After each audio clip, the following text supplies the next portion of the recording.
Noon, maraming salamat po sa binigay kataon upang kami ay mabuto. Gabayan mo po kapita upang ay ang aming isipan at nawa ng titubos ng leksyon at iluusan. Pagpatayin niyo po ang aming mga guro sa kanilang pagtuturo at pag-aaral sa amin ng mga leksyon sa araw-araw. Maraming salamat po Panginoon. Ako ang aming sandigan at lakas. Amen. Maaari na kayong umupo. Amen. Ngayon, pakitignan nga yung inyong mga katabi at sabihin sa akin kung sino ang lumiban ngayon. Yes, Mina. Guro, lumiban po si Hartley. Si Hartley lumiban. Sige, at ilalagay ko dito sa ating attendance. Bago natin simulan ang ating aralin, ipapakita ko muna ang ating mga alituntunin na kailangan nating sundin hanggang sa matapos ang ating klase. Ang nakasaad dito ay bida. Pakibasa nga, class. Bawal mag-away. Hindi, yung bida muna. Bida. B. Bawal mag-away. I. Ingat sa gamit. D. Disiplina sa klase. A. Aktibo sa klase. Ngayon, ang nakasaad dito ay bawal mag-away. Kailangan nating respetuhin yung ating mga kaklase at ako na nagtuturo. Sa I naman, ingat sa gamit. Huwag niyong pakialaman ang aking gamit o gamit ng inyong kamag-aral kapag wala silang pahintulot. Dito naman sa letter D, disiplina sa klase. Huwag kayong sumigaw-sigaw habang nagtuturo si guro sa harapan. Naiintindihan niyo ba? Opo, Dito guro. naman sa panghuli, ang A, aktibo sa klase. Kapag nagtatanong si teacher sa inyo, itaas niyo lamang ang inyong kanang kamay kapag gusto niyong sumagot. At kung may gusto kayong sabihin kay teacher, naiintindihan ba? Opo, guro. Ngayon naman, para sa ating balik-aral, napag-aralan natin kahapon ang tungkol sa alpabeto. Sino makakapagsabi sa akin kung ilan ang titik o letra na nasa alpabeto? Sige nga, Jamie. Guro, 26 po. Tama ang iyong sagot. Maraming salamat, Johnny. Ang lahat ng letter na sa alpabeto ay 26. Ngayon naman, ano ang pinakaunang titik sa letra ng alpabeto? Sige, Mina.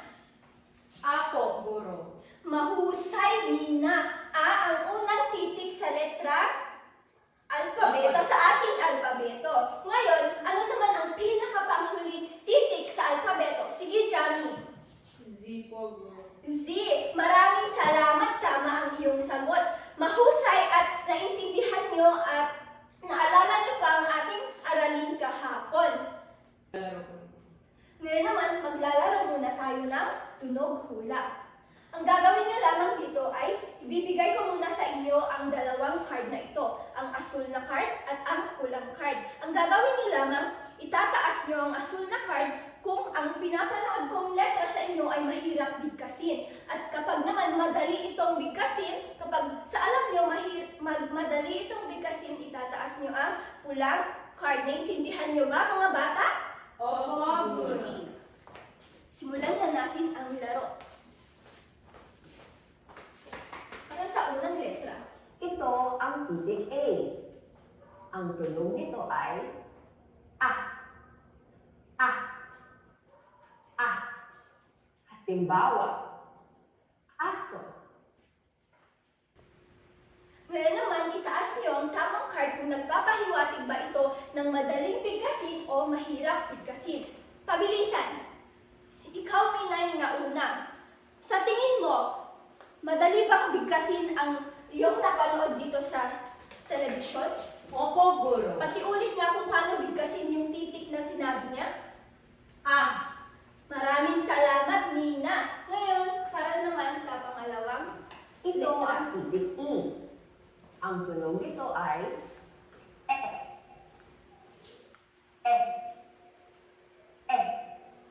Halimbawa, eroplano. Ngayon, itaasin niyo ang inyong card. Sige nga, Jamie.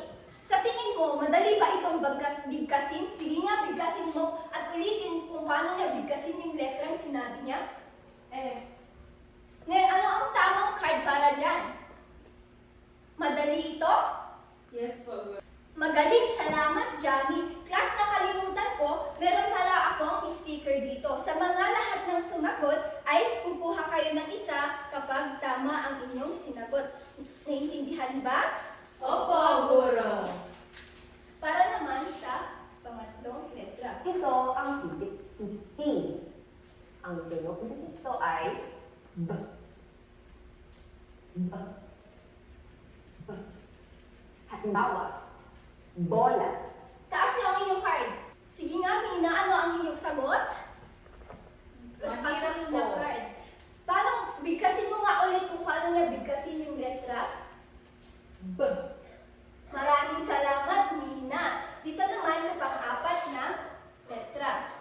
Ito ang titik D. Ang tunog nito ay D. D. Halimbawa, damit. Itaas niyo ang iyong, sige nga, Jami. Ano ang iyong sagot? Mahirap po, Guro. Maaari mo bang ulitin kung paano niya bigkasin ang letra? D. D. Salamat, maaari ka nang umupo. Ito naman sa pang-limang letra. Ito ang titik L. Ang tunog nito ay L. L. L. Halimbawa, lola. Sige nga, Mina, tumayo ka. Ang sagot mo ay kulay asul. Maaari mo bang ulitin kung paano niya bigkasin ang letra? L. Salamat, Mina, maaari ka nang umupo. Ngayon naman, para sa ating mga katanungan, ang unang katanungan, ano ang napansin niyo sa mga salitang nabanggit?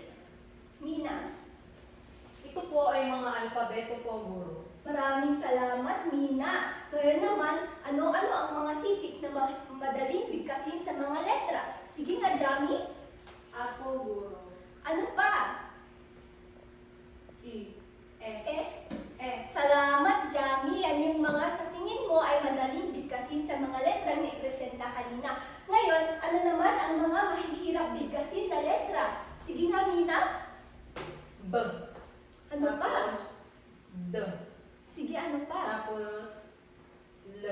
Maraming salamat, Mina. At yan ang iyong naobserbahan na mahihirap bigkasin na salita dito sa pinanood ko kanina. Ngayon, alam niyo ba na may tawag sa mga letrang ito bukod sa tinatawag natin silang alpabeto? Ano po, Guro? Maaari niyo bang ibigay ang inyong mga hula kung meron kayong naiisip na tawag dito?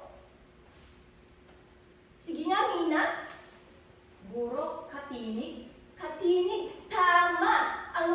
Salamat, Mina. Ang tawag sa mga mahihirap na bigkasin na mga letra ay katinig. Ano naman kaya sa mga madadaling bigkasin na mga letra? Sige nga, Johnny. Guro, patinig. Salamat, mahusay, Johnny. Ang mga letrang ito ay tinatawag natin katinig at patinig na siyang pag-aaralan natin ngayon. Ang mga patinig ay ang mga madadaling bigkasin na salita, habang ang mga katinig naman ay mga mahihirap bigkasin na titik. Pakibasa nga ulit mga bata kung ano ang ating aralin ngayon. Katinig at patinig. Pero salamat. Pero bago yan, iprepresenta ko muna sa inyo ang aking layunin. Sa pagtatapos ng aralin ito, kayong mga estudyante ko ay inaasahan kong nakikilala ang mga patinig at katinig sa alpabetong Pilipino. Nakakabuo ng mga simpleng salita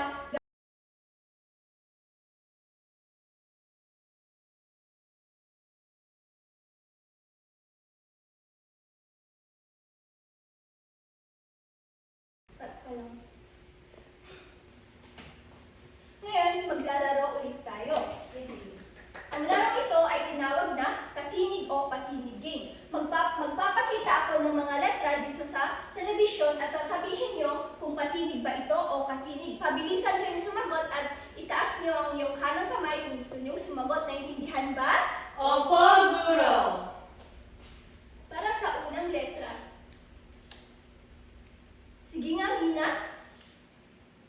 patinig. Salamat. Naalala mo pa ba kung paano bigkasin ang letrang ito? Opo, guro. Sige nga, ipakita mo nga, ibigkasin mo nga. A. Maraming salamat, Nina. Maaari ka nang umupo. Dito naman sa pangalawang letra. Sige nga, Johnny. B. Sa letrang B. B. Maraming salamat, Johnny. Ano sa tingin mo? Patinig ba ito o katinig? Patinig po, guro. Maraming salamat, Johnny. Dito naman sa pangatlong letra. Sige nga, Nina. Bigkasin mo muna ito. O. Ulitin mo nga. O. Maraming salamat, Nina. Ano sa tingin mo? Patinig ba ito o katinig? Patinig po, guro. Patinig. Maraming salamat. Maaari ka nang umupo. Sa susunod na letra. Sige, Mina. Ito po ay katinig, guro. Katinig. Maaari mo bang bigkasin kung paano sabihin ang letrang yan? L. Ulitin mo nga. L. Maraming salamat, Nina. Isa itong katinig. Ngayon naman, para sa panglimang titik. Sige, Mina. Guro, ito po ay patinig. Paano nga bigkasin ulit ang letrang ito? E. Pakiulit nga. E. Maraming salamat, Nina. Tama, ito ay isang patinig. Ngayon naman, para sa ating panghuling letra. Sige nga, Johnny. Ito po ay katinig, guro. Maaari mo bang bigkasin kung paano bigkasin ang letrang ito? M. Pakiulit nga. M. Tama, maraming salamat. Isa itong katinig. Maraming salamat mga mag-aral. Ang mga madadaling salitang aking iprinisenta sa harapan kanina ay tinatawag nating Patinig. at ang mga mahihirap namang bigkasin na salita ay Patinig. narito ang mga halimbawa pa ng patinig. Maaari niyo bang basahin ito? A. E. I. O. U. Ngayon, malaya niyo bang nabibigkas sa inyong mga bibig ang mga salitang ito? Opo, guro. Salamat. Dito naman tayo sa katinig. Ngayon naman, para sa ating mga katinig, ay babasahin mo muna ito pagkatapos basahin niyo ulit. Para sa unang letra ay B, K, L, M, S. Maaari niyo bang ulitin kung paano ko bigkasin ang mga letrang nandito? B. K. L. M. Maraming salamat. Ganyan nga bigkasin ang mga letrang nandito sa harapan at tinatawag natin itong katinig. Ngayon naman, at alam niyo na kung paano bigkasin ang mga letra letra ng mga patinig at katinig. Ano naman ang nakita niyong pagkakaiba ng patinig at katinig? Sige nga, Mina, anong pagkakaiba ng patinig at katinig? Ang patinig po ay madaling bigkasin at ang katinig ay mahirap po bigkasin. Salamat, Mina. Ang katinig ay mga letra na kapag binibigkas natin ay parang may humaharang sa ating bibig. Kapag naman dito sa patinig ay yung mga madadaling bigkasin na walang harang sa ating bibig kung sinasabi natin o binibigkas natin ito. Mga bata, balikan natin ang mga titik na ating napag-aralan kanina. Panoorin niyo muna. A, E, I, O, U. Ano nga ulit ang tawag natin sa mga ito? Patinig po. Salamat. Dito naman sa Letrang B, tunog B, B. Bahay. Letrang K, tunog K, K. Kamay. Letrang L, tunog Lapis. Letrang M, tunog manok. Letrang S, tunog sapa. ngayon naman, naman. letrang S. Ano nga ulit yung 5 letrang tinatawag nating patinig? Sige nga, Mina. A, E, I, O, U. Maraming salamat, Mina. Ano na pagbigay naman ng 3 letra sa katinig? Sige nga, dami na lang panood mo kanina. B, K, L, Pakiulit nga. B, K, L. Maraming salamat, Johnny. Yan ang tinatawag nating katinig. Ngayon, mga bata, ang nakasulat dito sa telebisyon ay pinaghalong patinig at katinig. Halimbawa, dito sa B plus A equals ba. Ngayon naman, pag hinaluan ulit ng isang patinig at katinig ay magiging, ano nga ulit pag-ibasa nga? Ba, Ba plus, ano ito? ta, Ano ang mabubuan nitong salita? bata, Maraming salamat. Ngayon mga bata, kapag pinaghalo ang patinig at katinig, makakabuo tayo ng isang salita. Maraming salamat. Ngayon naman, babasahin natin sa wikang Filipino ang mga alpabetong nakalagay dito sa pisara. Sabayan niyo ako. Naiintindihan niyo ba mga bata? Opo, guro. Para sa unang letra, A, A, B, B, K, K, D, D, E, E, E, E,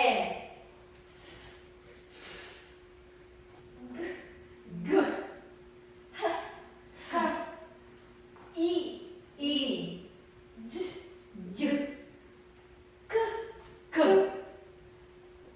M, M, N, N, O, O, P, P, Q, K, K, K, R, R,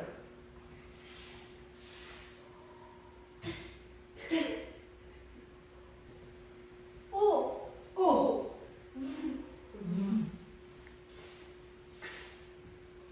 Y. Y, Z, Magaling mga bata at alam niyo na kung paano sambitin ang mga letra dito sa alfabeto sa salita Filipino. Ngayon naman, susubukan natin ang ating mga natutunan sa pamamagitan ng isang aktibidad. Sa inyong aktibidad, punan ang nawawalang titik upang mabuo ang salita. Isulat ito kung patinig o katinig. At magtatawag ako ng mga voluntaryo para sabihin ang kanilang sagot dito sa harap mamaya. Gagawin niyo lamang ito sa loob ng 5 minuto. Ilagay niyo ito sa inyong kwaderno.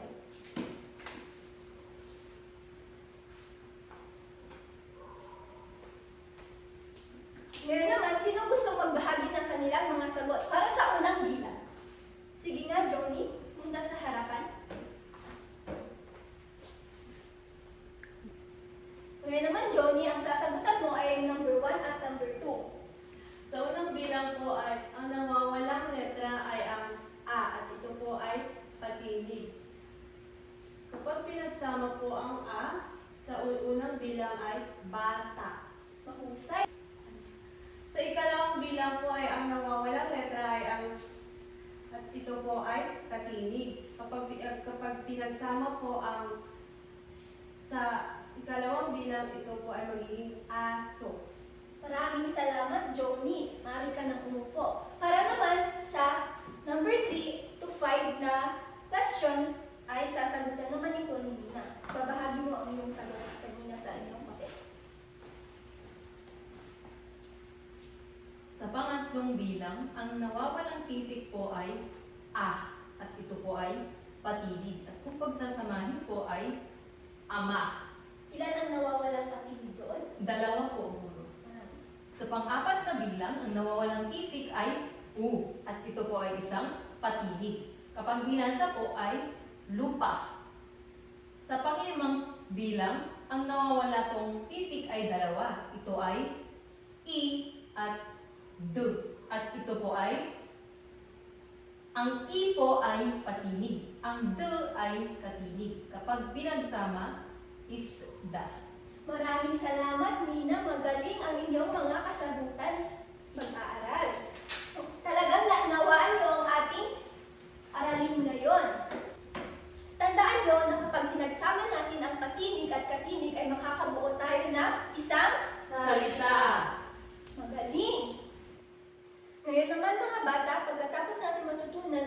tungkol sa patinig at katinig. Gusto ko namang mag-isip kayo kung paano natin ito nagagamit sa pang-araw-araw. Halimbawa, sa akin, ginagamit ko ang patinig at katinig sa pagsusulat. Mag-isip naman kayo ng mga ibang halimbawa kung paano natin ito gamitin. Sige nga, Mina. Ginagamit po natin ito kapag tayo ay nakikipag-komunikasyon. Ano ang komunikasyon sa Pilipino? Pakikipagsalita po, pakikipag-usap. Maraming salamat, Mina. Ngayon, dito sa mga litratong ito, saan nagagamit ang patinig at katinig? Sa pagsusulat po, Guro. Sa kung paano mo nagagamit sa pagsusulat ang mga patinig at katinig? Kapag nagsusulat po ako ng mga pangusap ay nagagamit ko po yung mga titik at yung mga letra po. Maraming salamat, Joni. Ngayon naman, magbigay pa ng isang paggagamitan natin ng mga patinig at katinig na nandito sa larawang ito. Sige nga, Luna. Pakikipag-usap po, Guro. Nagagamit mo ba ang mga patinig at katinig sa pakikipag-usap? Bakit kaya at paano? Gagamit ko po ito sa pagbuo po ng isang salita na aking ipinapahiwatig sa aking mga kausap. Maraming salamat na iyong pinapahiwatig o binabahagi sa iyong mga kinakausap. Mainam at alam niyo kung paano gamitin ang mga patinig at katinig sa pang-araw-araw nating pamumuhay. Ito ay sa pagsusulat, pakikipag-usap, pagbabasa, at pakikinig. Ano nga ulit yung apat na yun? Pakikipag-usap, Pakikipag-usap, pagbabasa, pagsusulat, at pakikinig. maraming salamat. Naintindihan niyo ba at naunawaan niyo na ba kung paano gamitin ang patinig at katinig sa pang-araw-araw nating pamumuhay? Opo, Guro. Magaling! Ngayon naman mga bata, para sa ating pangkatang gawain, papangkatin ko kayo sa tatlo. At pupunta sa harap ang miyembro ng grupo nyo na magboboluntaryong pumindot ito sa ating larong spin the wheel. Pabili ba kayo sa larong spin the wheel? Opo, Guro. Mainam! Pero bago yan, iprepresenta ko muna ang ating pamantayan ngayon. Ngayon naman, para sa ating pamantayan, sa pag-uunawa sa aralin, 5 puntos. Pakikilahok sa talakayan at laro ay 3 puntos. Katumpakan ng iyong sagot, 3 puntos. At dito naman sa pagpapakita ng disiplina at kooperasyon, 4 na puntos sa kabuuan ng 15 puntos. Ngayon naman, sino sa mga grupo ang gusto unang magboluntaryo? Group 1, sige, pumunta dito sa harap. Ikaw, Johnny, ang miyembro na magboboluntaryo.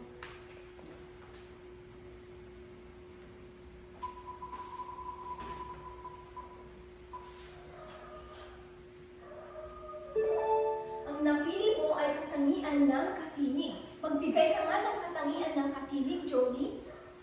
Ang isang katangian ng katinig ay ito po yung mahirap bigkasin. Maraming salamat. Yan ba yung napag-usapan niyo sa grupo niyo? Opo, Guro. Ito ba ay malinaw sa grupo niyo? Opo, Guro. Maraming salamat. Sa susunod naman ng voluntaryo, anong grupo ito? Group 3.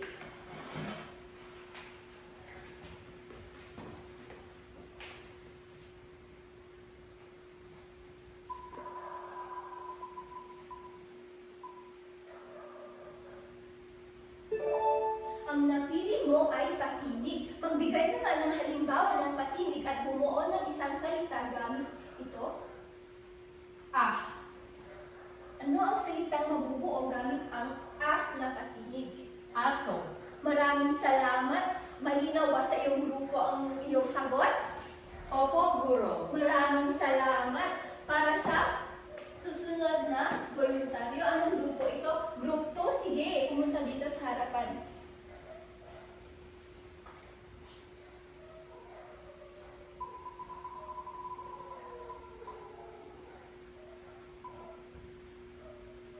Naulit ito.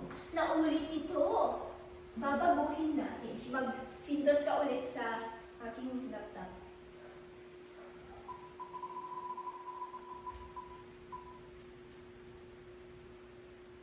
Ang napili ng group 3 ay katangian ng patinig. Magbigay ka nga ng katangian ng patinig. Ang katangian po ng patinig ay ito po yung madaling bigkasin po, Guro. Maraming salamat. Yan ba ay malinaw sa iyong grupo? Opo, Guro. Maraming salamat. Maaari ka nang umupo. Ngayon naman, para sa unang grupo, ang puntos na kanilang nakuha sa pag-uunawa sa aralin, nagsagutan naman nila ng tama ang mga katanungan kanina sa television. Nakakuha sila ng 5 puntos. At sa pagkikilahok sa talakayan at laro, nakita ko naman na lahat ng mga miyembro nila ay nakipaglahok at nakipag-isa kanina. So, bibigyan ko sila ng 3 puntos. Sa katumpakan naman ng kanilang sagot, wala silang nasabing mali, kaya 3 puntos. Sa pagpapakita ng disiplina at operasyon, nakita ko naman na tahimik silang nag-uusap-usap kanina. Hindi sila masyadong maingay, kaya bibigyan ko sila ng 4 na puntos. At sa kabuuan, 15 puntos. Para naman sa grupo, 5 puntos din. At dito sa pakikilahok at sa talakayan at laro, 3 puntos din. Katumpakan ng sagot, 3 puntos. At dito sa pagpapakita ng disiplina at kooperasyon ay 4 na puntos sa kabuuan ng 15 puntos. Sa group 3 naman, pag-uunawa sa aralin, 5 puntos. Kasi lahat naman kayo ay naunawaan niyo ang ating aralin kanina. Pakikilahok sa talakayan at laro, 3 puntos. Katumbakan ng sagot, 3 puntos. Pagpapakita ng disiplina at kooperasyon, 4 na puntos sa kabuuan ng 15 puntos. Magaling mga bata at talagang naunawaan niyo ang ating aralin ngayon. Maaari ba kayong tumayo at gagawin natin ang pakbet clap? Alam niyo ba kung paano gawin ang pakbet clap? Opo, Guro. Alam ko po. Hindi ko po alam, Guro. Hindi mo alam? Sige nga, Mina, maaari mo bang pakita kay Johnny kung paano gawin ang pakbet clap? Pumunta ka dito sa harap. Ganito ang pakbet clap. 1, 2, 3. 1, 2, 3. Pak na pak. Bet na bet. Alam mo na ba kung paano ito gawin, Johnny? Opo, Guro. Sige nga, gawin natin to ulit. 1, 2, 3. 1, 2, 3, pak na pak, bet na bet. Maraming salamat mga mag-aaral. Ngayon naman, para sa inyong individual na gawain, kopyahin at isulat ito sa malinis na papel. Gawin lamang ito sa loob ng 5 minuto at ipasa ito mamaya sa harapan. Naintindihan ba? Opo, Guro. Para sa unang bahagi, tukuyin ang patinig at katinig. Isulat ito sa tabi ng bawat titik kung ito ay patinig o katinig. Para naman sa ikalawang bahagi, punan ang patinig o katinig sa patlang upang mabuo ang salita. Sa pangatlo, bahagi naman ay sagutin ng buo ang tanong. Meron tayong tatlong katanungan dito at sagutin ng buo ito. Maliwanag ba mga bata? Opo, Guro. Sige, gawin niyo na ang inyong aktibidad.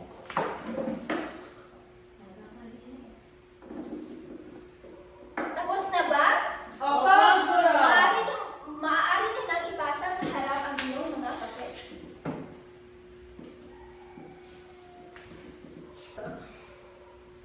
Para naman sa inyong takdang aralin, isulat ito sa inyong kwaderno, sagutin ng maayos at kompleto at ipasa ito bukas. Maaari niyo nang kopyahin dito sa ating telebisyon ang mga katanungan. Ilagay niyo ito sa inyong kwaderno. Ipasa niyo ito bukas